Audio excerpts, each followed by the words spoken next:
Bonjour à tous, nouvelle vidéo, vous l'avez vu dans le titre, aujourd'hui on va faire du Photoshop, en tout cas plus que d'habitude, j'en fais très peu d'ailleurs en vidéo, du coup là la vidéo sera coupée en deux parties, la partie où je vous parle là et la partie tuto Photoshop réellement.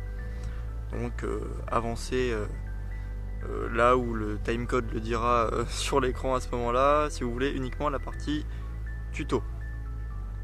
Aujourd'hui on va apprendre à faire quoi? On va apprendre à faire en sorte qu'un ciel bleu unicolore comme aujourd'hui, je sais pas si vous le voyez correctement mais voilà, devienne un ciel bleu avec de beaux nuages blancs variés et qui ne gâchent pas la vue. Enfin voilà, un beau ciel bleu avec de beaux nuages. Donc pour faire ça, il nous faut un ciel bleu et une photo.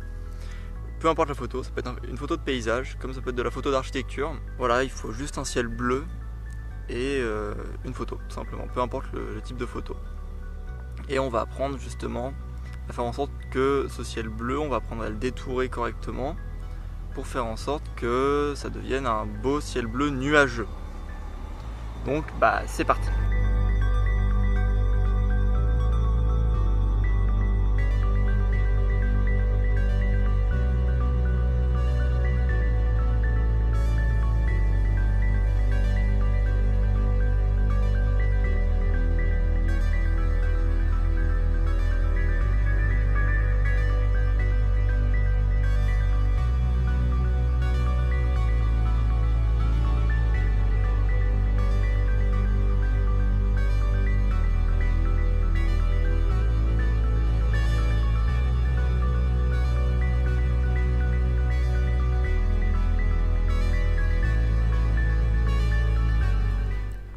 Voilà, nous nous retrouvons donc sur le PC avec Photoshop déjà ouvert et nous allons faire la démonstration sur une seule photo pour que vous compreniez le principe.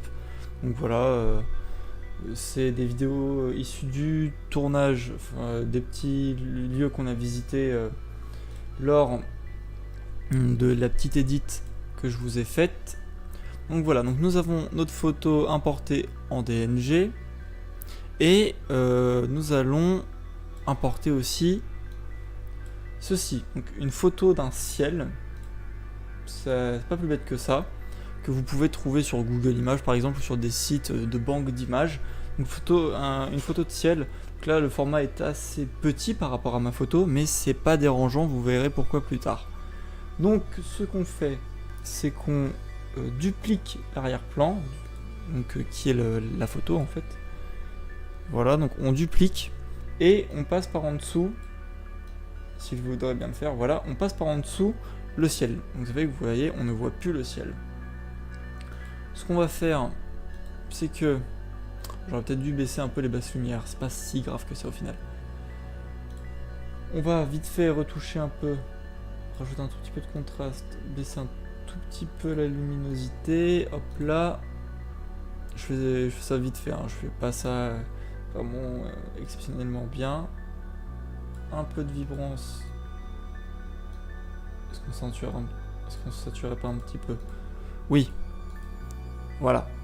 On va garder comme ça.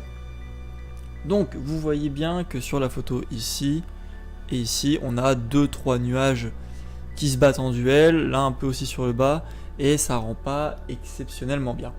Du coup, on peut se dire qu'on va aller avec des outils de sélection comme le lasso magnétique, détourer les arbres comme ça, mais vous êtes bien d'accord que ça ne sera pas très pratique. Du coup, ce qu'on va faire, c'est qu'on va sélectionner une couleur en fait. On va utiliser un outil de sélection qui ne sélectionne pas des contours ou des zones que nous choisissons, mais une couleur que nous indiquons.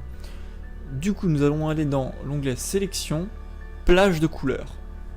Vous avez cette icône qui apparaît. Donc vous voyez ici, nous avons ce qui est sélectionné de base en fait. Genre là, si je fais OK, vous aurez sélectionné ce qui a été affiché en blanc sur l'image. Nous, ce qu'on veut, c'est sélectionner le ciel. Du coup, on va cliquer sur du bleu. Donc là, par exemple, en haut à gauche. Donc vous voyez, le bleu a été sélectionné, mais pas tout le bleu. Parce que vous voyez ici, le bleu qui est là n'est pas le même que le bleu qui est là. Du coup, nous allons cliquer sur la petite pipette avec le plus, et nous allons recliquer en dessous, et encore en dessous, et encore en dessous, et encore en dessous. Nous allons prendre tous les bleus possibles. Voilà. Et là, on obtient quelque chose de plutôt pas mal. Vous voyez, tout le bleu est sélectionné, et puis on arrive bien à distinguer les arbres à droite, un peu gauche, on va dire centré, etc. Mais là, il y a plein de petits points blancs qui ont été sélectionnés aussi, mais c'est pas un souci. Donc on fait OK, et vous voyez mon outil de sélection a tout sélectionné. Même des zones qui ne sont pas dans le ciel, comme ici.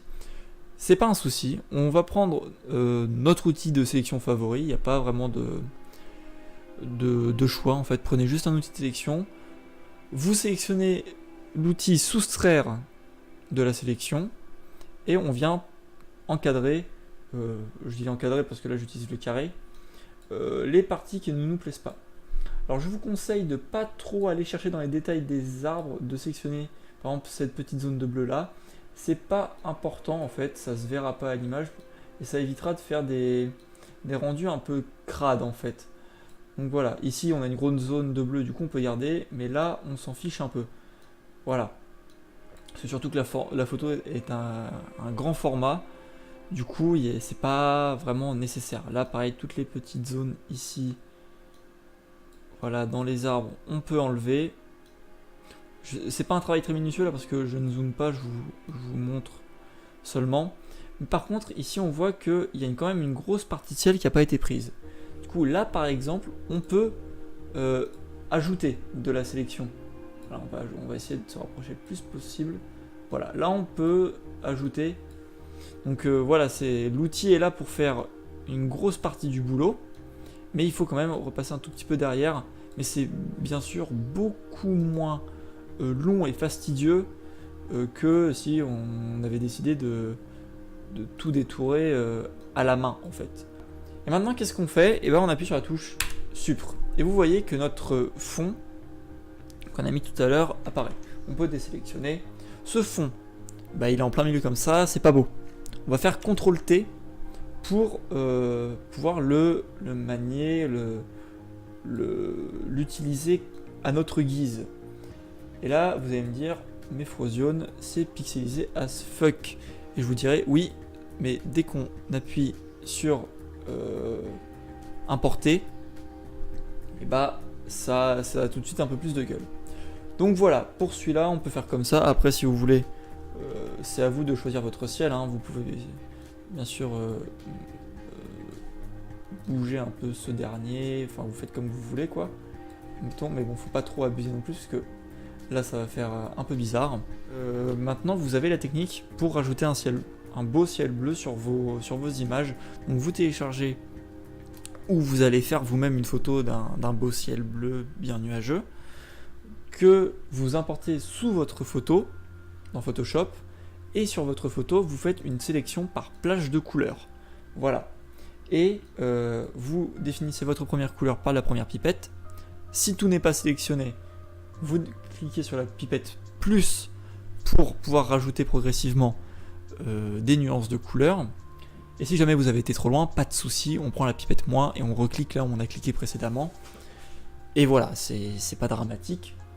Et bien sûr, on peut jouer avec la tolérance. Je l'ai laissé à 40 parce qu'au final, vous avez vu, ça marchait assez bien. Donc voilà, c'est tout bête. Voilà, juste sélection par plage de couleurs. Et puis voilà. Et puis ça peut servir pour d'autres choses, par exemple, qu'on n'a pas abordé pour là, mais je sais pas, vous voulez lancer ou créer un t-shirt pour un site web, et vous voulez que les utilisateurs puissent choisir entre rouge, bleu et vert. Vous n'allez pas faire une photo rouge, puis une photo bleue, puis une photo vert. Vous allez sélectionner l'habit qui est d'une certaine couleur de votre mannequin, et vous allez la changer justement avec la plage de couleurs si l'habit a une couleur unie. Voilà. Donc ça peut servir pour plein de choses. Donc là, on s'en sert pour de la retouche de ciel, ça peut servir pour de la retouche de vêtements par exemple. Voilà, donc j'espère que cette petite vidéo vous aura plu.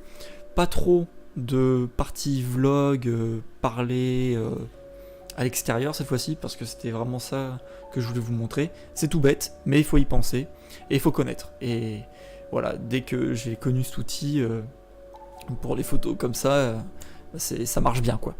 Donc voilà, j'espère que ça vous aura plu. Vous pouvez aller liker, vous abonner, partager, commenter, enfin les trucs habituels que tous les youtubeurs vous demandent de faire. Et allez faire des photos, allez vous exercer, ça ne coûte rien. Allez, au revoir.